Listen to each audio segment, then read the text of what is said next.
Stocky Boy back with another video within your walls, and today I want to talk about Halloween the game because it is the only thing I can think about. I've seen a lot of people concerned about certain things within the game, and I want to help alleviate some of these worries. I actually think we're all worried about the wrong thing.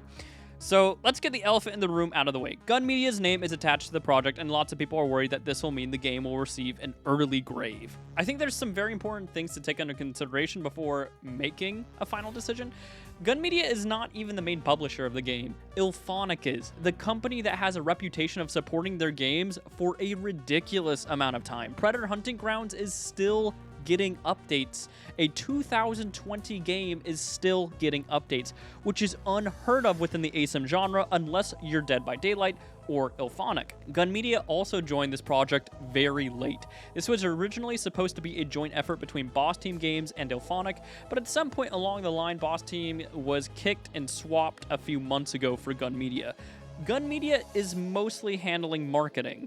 This is Ilphonic's game, not Gun Media's. But I don't think that's what people should be looking at. The main thing I think we should be focused on is the fact that this game is only within the realms of the first movie. At least from what we've heard so far, they are open to sequels, but on launch, we're only doing the first movie. I love the first movie, but in terms of replay value, there's not nearly as much to go off of with just the first movie. Now, Ilphonic has worked with only the first movie of other franchises, such as Killer Clowns, a franchise with only one movie, but unlike that franchise, Michael is the only big bad, and there's not as much room for experimentation.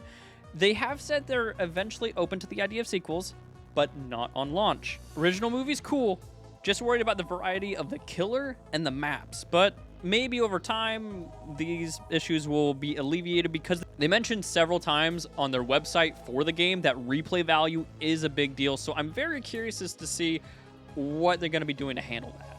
I'm sure there will be perks and other things that will change how Myers plays, but I hope it doesn't change Michael too much. If you're playing as the 78 variation of the shape, I feel like you should feel like the 78 shape. I don't really like the idea of playing that variation like a brute.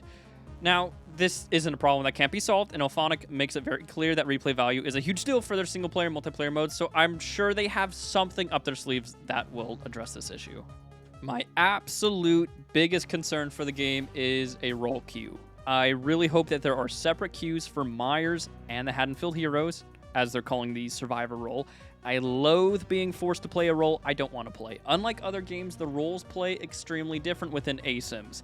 This is something that Ilphonic has been doing for their past few games. Ghostbusters and Killer Clowns both have a preference system like Friday the 13th, but I really hope that isn't the case for this game. If anyone from Ilphonic is watching, please give us the option to queue as either role.